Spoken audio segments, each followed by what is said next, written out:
Okay, let's start working on improving the quarter pounder with cheese. First thing we're going to do is make a little bit of a sauce. This is just kind of a Dijonnaise I whipped up. About a half a cup of mayo, half a cup to 3/4 of a cup of mayo.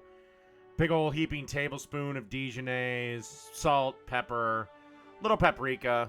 Nothing too fancy. Okay, I probably should actually call these Royales with cheese because, well, they're not quarter-pound patties. They're actually a third-pound patties. Hey, everything's bigger in my kitchen. What do you want? I said I'm improving the quarter-pounder, not recreating it. Anyway, seasoning for this burger is just a little bit of salt, little bit of pepper. And basically, you just want to cook these for a couple of minutes each side. They are not going to take long to cook.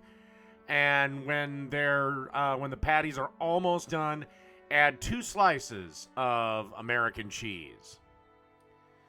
Alrighty. Got a nice little toasted bun. And we're going to place our patty on that. And then you want to add some pickles. And then you want to add a couple of slices of peppered bacon, because bacon makes everything better. This is a law. And then you want to spoon on that burger sauce we made. And then, of course, gotta have some onions on this burger.